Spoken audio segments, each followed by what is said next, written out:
you ready?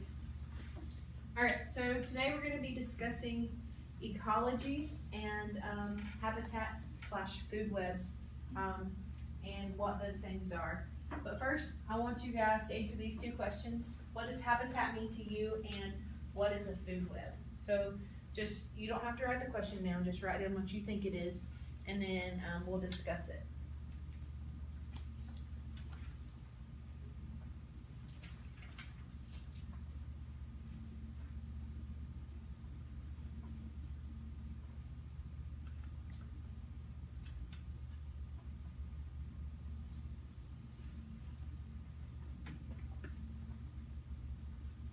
Okay, Emma, what do you think a habitat is?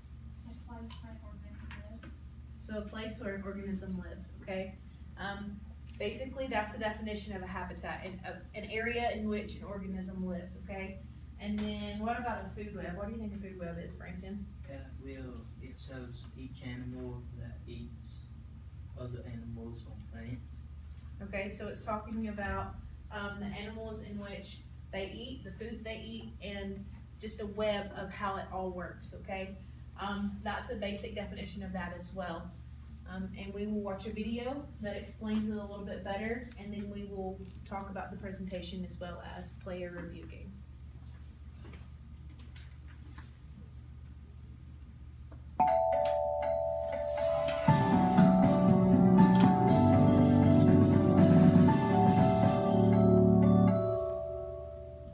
Picture a polar bear in the desert. No, what you're imagining is way too cute. Take off the sunglasses and the swim trunks. There. He's hot, he's hungry, he's downright miserable. Why is he such a grumpy bear? Well, it's because he's not where he belongs. There aren't any tasty seals to eat, no cold water to enjoy, and no snow to sleep in. The desert isn't his habitat. You know that a habitat is the area where something lives. But from polar bears to porcupines, animals don't just need a place to live. They also rely on the other living and non-living things around them to survive. And life looks different in different places around the world. So, what makes a habitat a home?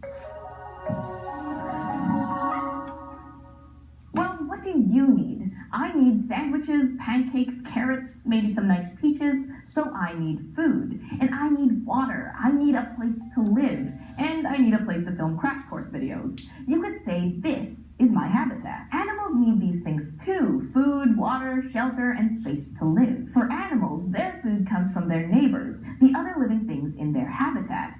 You know that plants and animals all fall somewhere along the food chain, which is a model we use to describe the flow of energy between living things. But the real world is made up of lots and lots of food chains, and those chains can get kind of messy. I mean, look at our polar bear. Sure, his favorite food is seal, but in a pinch, he'll eat walrus, dead whales, birds' eggs, and if he has absolutely no other choice, plants. The polar bear is at the top of multiple food chains, and that's not unusual. Most animals don't just eat one thing, and neither do I. I'm at the top of the pancake food chain and the carrot food chain. It just so happens I prefer pancakes. So you can see how food chains are actually all tangled around with each other, with many different ones overlapping, kind of like a web. So we call this a food web. Food webs are big tangled systems that include every plant and animal in a habitat. And as you might guess, all food webs are different. Let's compare two different habitats to see how the food webs play out. First, we'll go back to our old stomping ground, the forest. Let's begin with, you know this people, the plants. Trees, grass, and other plants that change energy from the sun into sugar. But then you have some animals that eat other animals. This is where things get a little more complicated. Today an owl makes a mouse his lunch, but tomorrow it may be a rabbit. Today a snake snacks on a squirrel, but a few days later our owl friend might make a meal of another meat eater, like the snake. Finally, the decomposers, insects, fungi, and bacteria are breaking down whatever's left over, from uneaten rotten fruit to leftover animal carcasses. As they break down matter, they provide more nutrients for the plant. It's a bit of a different story up in the Arctic. I mean, look at all that ice. I know what you're thinking. Where are the plants? How do we have a food web without plants? Zoom in on the seawater. Zoom way in. Further, further, stop. Can you see those tiny plants? They're called phytoplankton, and just like plants on land, they convert energy from the sun. Really small creatures called zooplankton eat the phytoplankton, and all kinds of small fish dine on the zooplankton. Larger fish eat the smaller fish. There are big marine mammals too. Beluga whales eat fish, while humpback whales eat the tiny plankton and krill. And what else eats fish? Seals. That's our polar bear's favorite food, but up here you can't afford to be picky, so we may have to nibble on some whale carcass if necessary. As for decomposers, there aren't many bugs or earthworms in this cold climate. There are bacteria, but since it's so cold, the decomposers break down matter much more slowly than in the forest. So you can see, food webs and the ecosystems that support them look different in different parts of the world, depending on the habitat conditions. Flat or mountainous land, more or less water, these seemingly small changes in habitats affect what kind of plants and animals live there. Up in the Arctic, a polar bear has the right conditions to keep him happy. First, he fits into his food web perfectly. The food that's available to him has enough fat and protein to keep his energy up. Second, he fits into his habitat perfectly. He has the body adaptations to not just survive, but feel really comfortable in the super cold. A polar bear isn't built to survive in the desert or the forest. So let's put our poor polar bear back where he belongs. I was starting to feel bad for the guy.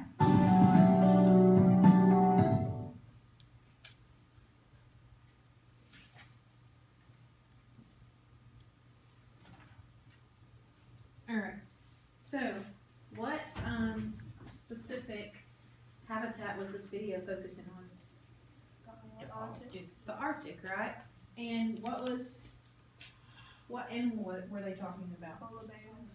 Polar bears.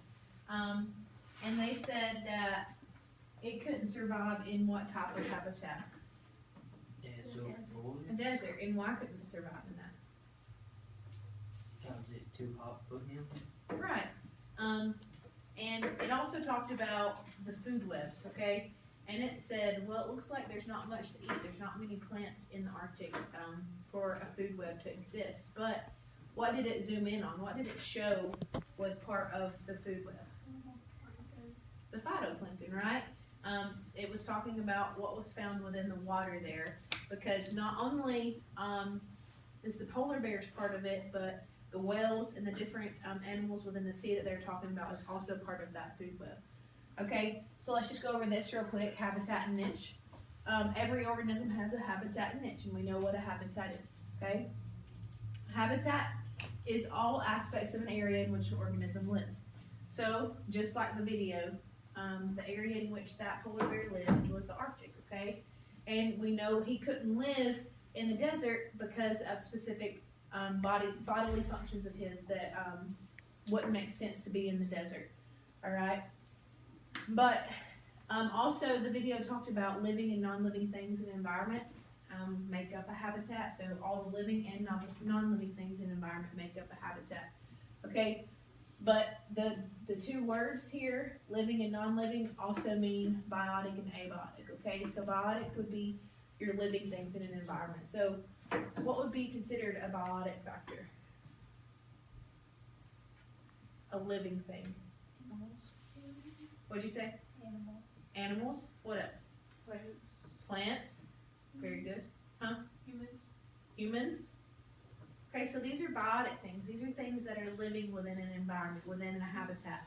What about abiotic? Okay, anytime you have an A in front of something, it means no or non, meaning non-living. What would be something that's non-living in a habitat that animals or that anything can benefit from? Anybody have any ideas? Something that would be non-living in a habitat. Bacteria. Bacteria would be considered living, but think of things like rocks. You know, they're not living, right?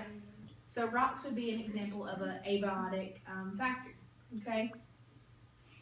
Now, the difference though, you gotta see that there's a difference between a habitat and a niche, okay? Which a niche includes all of the factors that species need to survive, stay healthy, and reproduce, okay? So a niche includes everything that they need, everything possible that they need, okay? Including food, including what they need, and also abiotic conditions, so the non-living conditions, the weather, that affects them, and then also their behaviors, so the behaviors of other animals, all right? Now, let's pull it up. Okay. Species can share habitats and resources. So whenever these animals are living in a habitat, when you have multiple different animals living in a habitat, do they share water? Do they share the water they drink? What else do they share? Food, right? So if we look at a food web, does only one animal eat a certain kind of animal? No, two different animals could eat a plant, or two different animals could eat a smaller animal, such as a mouse or whatever. And then competition occurs when two species use resources in the same way.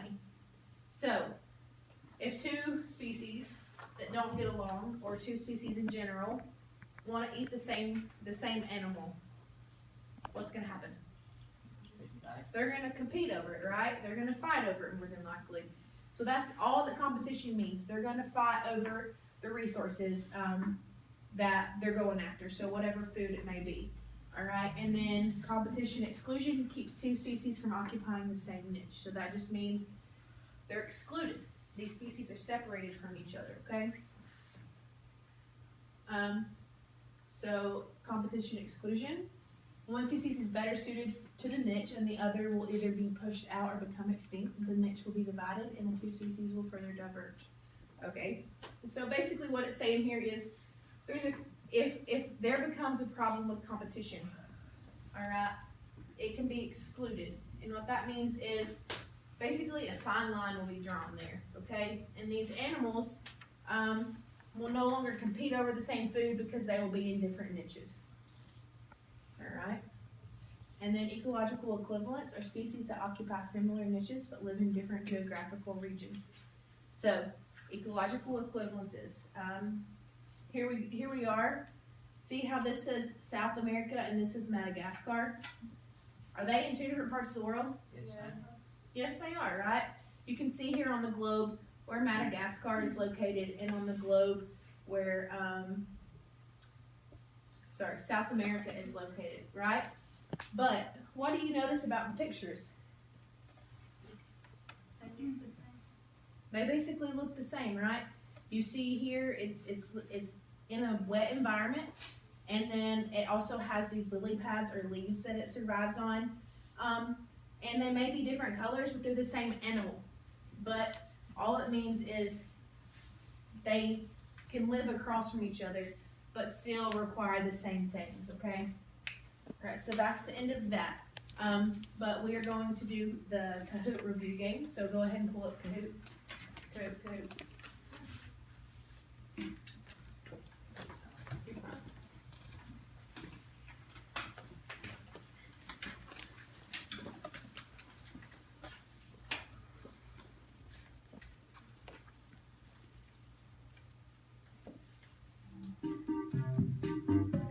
Alright, so go ahead and put the pin number in.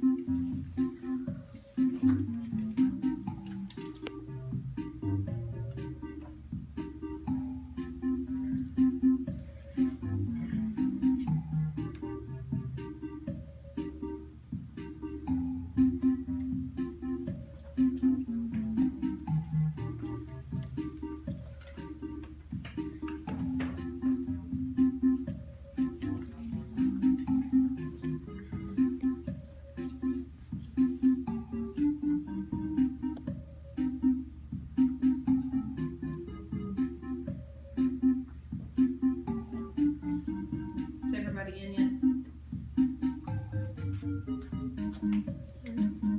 You and Dylan?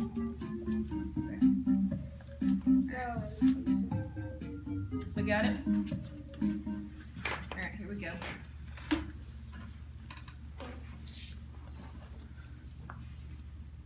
Living things in a habitat are animals and locations, plants and temperature, animals and plants or location and temperature.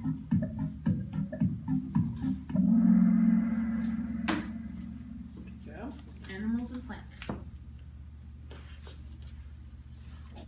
Name one thing that is alive. So a biotic factor.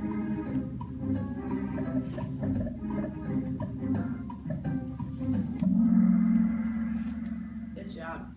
One thing that is alive is an animal. Why wouldn't temperature be considered alive? Because it's not living, right? It doesn't have cells. Okay. Name one thing that is not alive, an abiotic factor.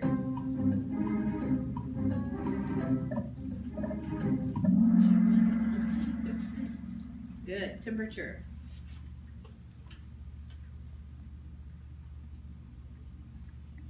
Which one is not a habitat? Which one is not a habitat? Polar region, desert, forest, sun. Very good.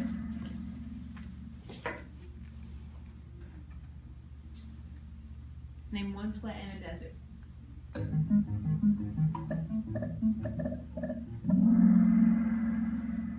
Good job. Name one animal in the polar region. In the polar region. A tree, a polar bear, a snake, or grass. Very good, a polar bear, just like the video. Which is not a habitat?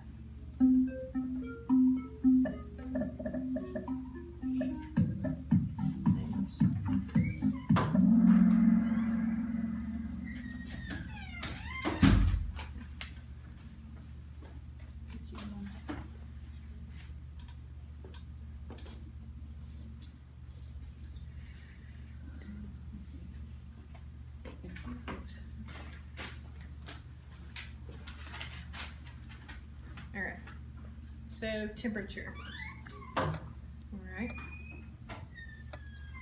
Is 5 degrees Celsius hot or cold? Would you think it would be hot or cold? Cold. Very good.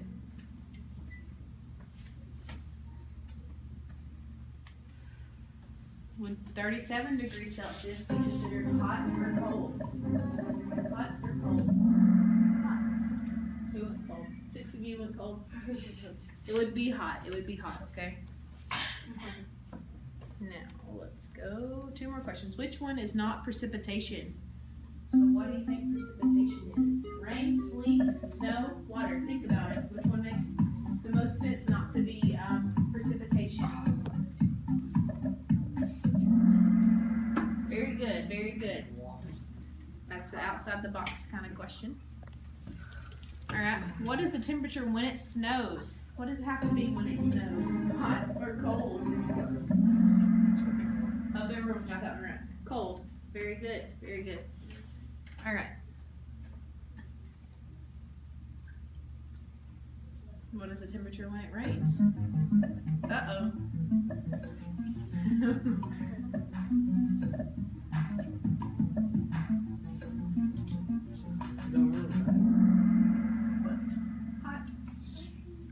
Alright, so that is just a basic overview of habitat and food webs / ecology, just an introduction.